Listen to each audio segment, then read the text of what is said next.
Hi guys, welcome back to channel auto space और मैं हूं सुरजीत। ऑटो स्पेस चैनल में आपका स्वागत करता हूं। आज हमारा टॉपिक है कि इंजन ब्रेक सिस्टम।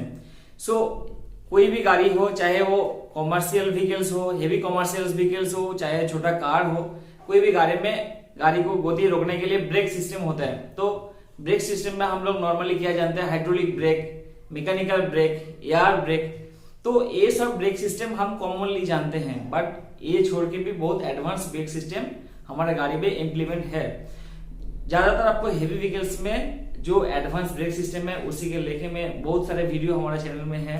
जैसे आपको एयर ब्रेक, हर तरह के एयर ब्रेक को लेके वीडियो है। उसके बाद एग्जॉस्ट ब्रेक, एग्जॉस्ट लाइन में कैसा एक ब्रेक सिस्टम रहता है, एग्जॉस्ट ब्रेक, इलेक्ट्रोमैग्नेटिक ब्रेक।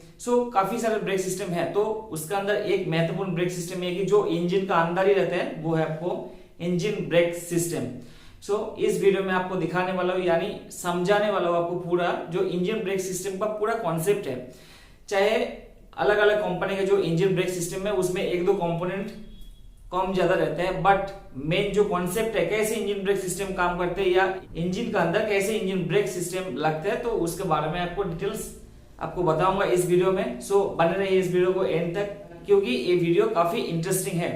तो इंजन ब्रेक सिस्टम में जाने का पहले हमको एक बात समझना बहुत ही जरूरी है, वो कि इंजन जो रहता है वो 4 स्ट्रोक रहते हैं इंजन में। 4 स्ट्रोक क्या क्या रहते हैं, और एक एक स्ट्रोक में वाल्व जो रहता है, इनलेट वाल्व, एग्जॉस्ट वाल्व, वो वाल्व का पोजीशन क्या रहता है उसके बारे में सिंपल जानकारी लेंगे। देन आपको इंजन ब्रेक जो है सिस्टम वो समझने में बहुत इजी होगा। चलिए वीडियो को शुरू करते हैं। तो हमारा जो मेन 4 स्ट्रोक होते हैं, यानी एक सिलेंडर में जो 4 स्ट्रोक इंजन हम लोग बोलते हैं, जो 4 स्ट्रोक जो होते हैं वो 4 स्ट्रोक के अंदर होते हैं suction stroke, compression stroke, power stroke and exhaust stroke. तो सक्शन स्ट्रोक में क्या होता है, पिस्टन टीडीसी से यानी टॉप डेड सेंटर से बीडीसी तक आता है, यानी बॉटम डेड सेंटर, यानी ऊपर से पिस्टन नीचे आते हैं। उस समय आपको ये जो इनलेट वाल्व है, ये देखिए आई लिखा है, इनलेट वाल्व ओपन है बट एग्जॉस्ट वाल्व जो है वो बंद है। कंप्रेशन स्ट्रोक में क्या करते हैं, इनलेट वाल्व मतलब सक्शन स्ट्रोक में जितना एयर सक्स किया था उसको कंप्रेस करते हैं। तो पिस्टन ट्रैवल कहां से कहां, बीडीसी से टीडीसी तक। उस कंडीशन में आपको इनलेट और एग्जॉस्ट दोनों वाल्व बंद रहते हैं। तो क्या होगा, एयर जो सक्स किया था सक्शन स्ट्रोक में, तो उस एयर को कंप्रेस करेगा। पावर स्ट्रोक में क्या होता है, पावर स्ट्रोक में आपको जैसे कंप्रेशन स्ट्रोक यानी बीडीसी से लेके टीडीसी तक पिस्टन पहुंच गया, एयर जो अंदर था वो बिल्कुल कंप्रेस हो गया। कंप्रेस होने के बाद डीए इंजन में क्या होता है, आपको दोनों वाल्व बंद रहते हैं, इनलेट और एग्जॉस्ट बंद रहते हैं, और आपको नोजल से डीजल जो है वो एटोमाइज्ड डीजल आपको एयर के ऊपर इंजेक्ट किया जाता है। जैसा बर्निंग होता है, बर्निंग होने के बाद आपको पावर स्ट्रोक में पिस्टन ऊपर से नीचे आता है, ट्रैवल करते हैं, टीडीसी से लेके बीडीसी तक ट्रैवल करते हैं। पावर स्ट्रोक में आपको दोनों वाल्व बंद रहते हैं। और एग्जॉस्ट स्ट्रोक में क्या है, वो बर्निंग गैस जो है वो निकालने के लिए पिस्टन फिर नीचे से आपको ऊपर तरफ ट्रैवल करते हैं, और इनलेट वाल्व बंद रहते हैं और एग्जॉस्ट वाल्व ओपन हो जाते हैं। तो ये है 4 स्ट्रोक है। 4 स्ट्रोक एक बार देख लेंगे। सक्शन स्ट्रोक में inlet valve open, exhaust valve बंद, पिस्टन ऊपर से नीचे आते हैं। कंप्रेशन स्ट्रोक में दोनों वाल्व बंद, इनलेट एग्जॉस्ट दोनों बंद है। पावर स्ट्रोक में वो भी इनलेट एग्जॉस्ट दोनों बंद रहते हैं, और एग्जॉस्ट स्ट्रोक में इनलेट बंद रहता है बट एग्जॉस्ट ओपन रहता है, ताकि आपको एग्जॉस्ट गैस बाहर निकल जाए। तो ये है 4 स्ट्रोक इंजन में जो स्ट्रोक का वाल्व कंडीशन है, यानी कौन सा स्ट्रोक में कौन सा वाल्व ओपन रहता है, क्लोज रहता है। तो इंजन ब्रेक सिस्टम में क्या होता है, इंजन ब्रेक सिस्टम में ऐसा होता है कि आपको कंप्रेशन स्ट्रोक जब आता है, कंप्रेशन स्ट्रोक में नॉर्मली क्या रहता है, इनलेट और एग्जॉस्ट दो वाल्व है वो क्लोज रहता है, यानी बंद रहता है।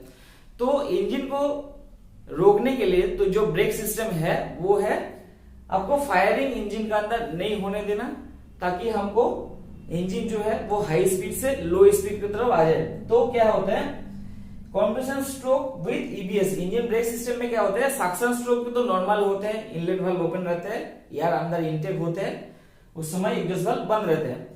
और कंप्रेशन स्ट्रोक में क्या होता है, कंप्रेशन स्ट्रोक में जिसमें इलेक्ट्रॉनिक्स बेस सिस्टम जिसमें है, उसमें क्या होता है, कंप्रेशन स्ट्रोक में नॉर्मली आपको दो वाल्व बंद रहते हैं कंप्रेशन स्ट्रोक में, बट जब ईबीएस एक्टिव होगा यानी इलेक्ट्रॉनिक ब्रेक सिस्टम जब एक्टिव होगा, उस समय इनलेट वाल्व आपको बंद रहेगा बट एग्जॉस्ट वाल्व ओपन रहेगा, ताकि कंप्रेस जो हो रहा है गैस, यानी एयर जो कंप्रेस हो रहा है वो कंप्रेस होने नहीं देगा, ये एयर जो है वो बाहर निकल जाएगा। निकलने से क्या होगा, इंजन में आपको जो गैस यानी एयर जो कंप्रेस हो रहा था वो कंप्रेस नहीं होगा, वहां से एयर बाहर निकल जाएगा। और इलेक्ट्रॉनिक्स डीजल कंट्रोल यूनिट क्या करेगा, उसमें फ्यूल सप्लाई भी बंद कर देगा। तो क्या होगा, इंजन में स्ट्रोक बनेगा नहीं, यानी फायरिंग ऑर्डर के लिए जो कंप्रेस होता है एयर, वो एयर बिल्कुल सिलेंडर के अंदर रहेगा नहीं, वो बाहर निकल जाएगा। बाहर निकलने के बाद क्या होगा, ये कंप्रेशन स्ट्रोक में कंप्रेस होना था, बट एग्जॉस्ट वाल्व ओपन हो गए, गैस बाहर निकल गया, एयर बाहर निकल गए। पावर स्ट्रोक में जब आ जाएगा उस समय क्या होगा, फिर दोनों वाल्व, फिर एग्जॉस्ट वाल्व जो ओपन हुआ था वो क्लोज हो जाएगा। और होगा तो जब पिस्टन नीचे आएगा तो क्या होगा, वैक्यूम क्रिएट होगा, क्योंकि उसको नीचे जब आएगा तो यहाँ पे वैक्यूम क्रिएट होगा। वैक्यूम क्रिएट होने से क्या होगा, आपको क्रैंक ऊपर और ज्यादा लोड आ जाएगा। लोड आने से क्या होगा, इंजन और स्लो हो जाएगा, इंजन और स्लो है, क्योंकि यहाँ पे दोनों वाल्व बंद है। तो जैसा पिस्टन ऊपर से नीचे आएगा तो यहाँ पे वैक्यूम क्रिएट होगा। वैक्यूम क्रिएट होने से पिस्टन के साथ जो क्रैंकशाफ्ट है वो बहुत ही और स्लो हो जाएगा। फिर जैसा ये सिलेंडर एग्जॉस्ट स्ट्रोक में जाएगा, फिर आपको एग्जॉस्ट वाल्व ओपन हो जाएगा। ये है जब इलेक्ट्रॉनिक बेस सिस्टम जब एक्टिव होगा।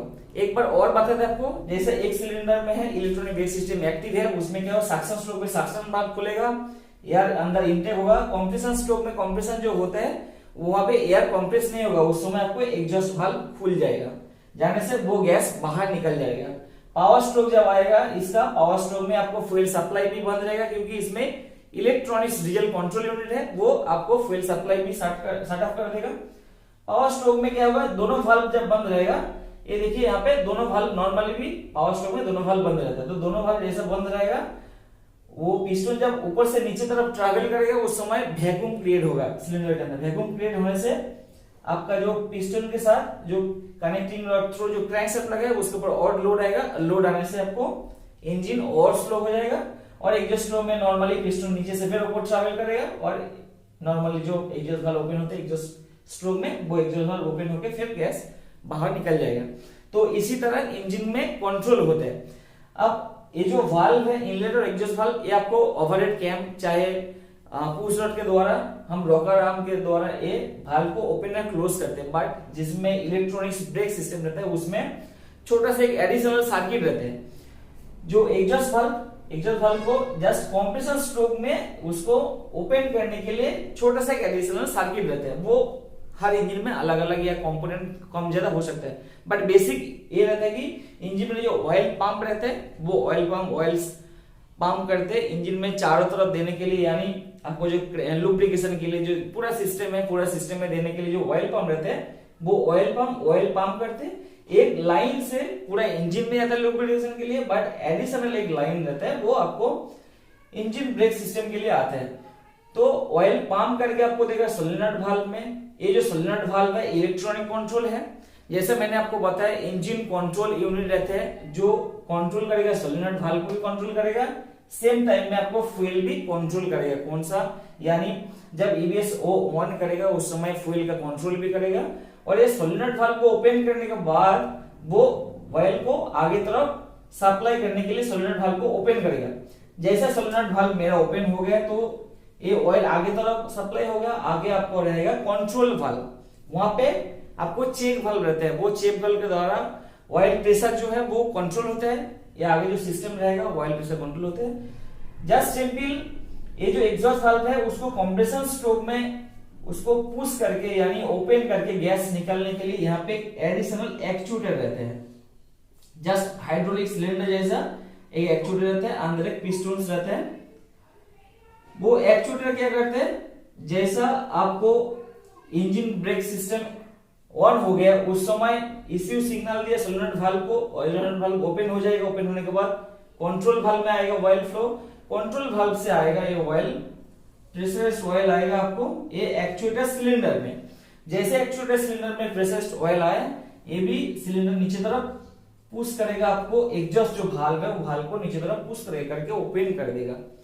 जैसा इंजन ब्रेक सिस्टम जो है वो ऑफ हो गया, यानी कंट्रोल यूनिट उसको सिग्नल दे दिया आपको इंजन ब्रेक सिस्टम ऑफ करना है, तो यहाँ पे ऑयल फ्लो, फिर आपको ये सोलेनॉइड वाल्व बंद हो जाएगा तो ऑयल प्रेशराइज्ड ऑयल ऊपर नहीं जा पाएगा, ये ऑयल जो गया था एक्चुएटर सिलेंडर में, वो ऑयल अब फिर आपको ड्रेन हो जाएगा आपको इंजन सम्प में। तो इसी तरह इंजन ब्रेक सिस्टम काम करते हैं। इंजन ब्रेक सिस्टम जब ऑन होते हैं, जिस गाड़ी में इंजन ब्रेक सिस्टम ऑन है उसमें आप देखेंगे जब इंजन ब्रेक सिस्टम ऑन होता है उस समय बहुत ही एक अलग सी साउंड आता है साइलेंसर की तरफ से, हिस बोल के बहुत जल्दी मतलब तेज एक साउंड आता है। उसमें आपको पता चल जाता है हमारा इंजन ब्रेक सिस्टम में जो इंजन ब्रेक है वो एक्टिवेट हो गया। एक्टिवेट होने के बाद कंप्रेसर स्ट्रोक में, क्योंकि डीजल इंजन में कंप्रेसर स्ट्रोक में जो एयर का कंप्रेस होने के बाद जो प्रेशर बनता है बहुत ही ज्यादा होते हैं, तो उसी समय अगर एग्जॉस्ट वाल्व को खोल दिया जाता है वो बहुत ही तेज बाहर निकल जाता है। इसलिए हमको ये साउंड मिलता है जब हमारा इलेक्ट्रॉनिक्स ब्रेक सिस्टम अप्लाई हो जाता है।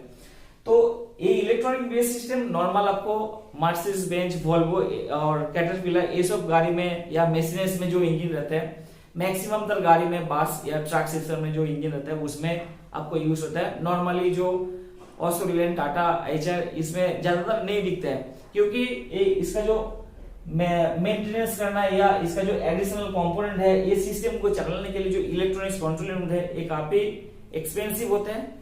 सो इसीलिए जो हाई एक्सपेंसिव कार है या गाड़ी है उसमें ये वाला सिस्टम यूज होता है। अगर इसके बारे में कोई भी डाउट रहेगा तो आप मुझे जरूर कमेंट करें, और ये वीडियो अच्छा लगा तो जो वीडियो को ज्यादातर शेयर कीजिए, चैनल को सब्सक्राइब करके बेल आइकन को दबा दें ताकि ऐसा इंफॉर्मेशन आप तक जरूर पहुंचे।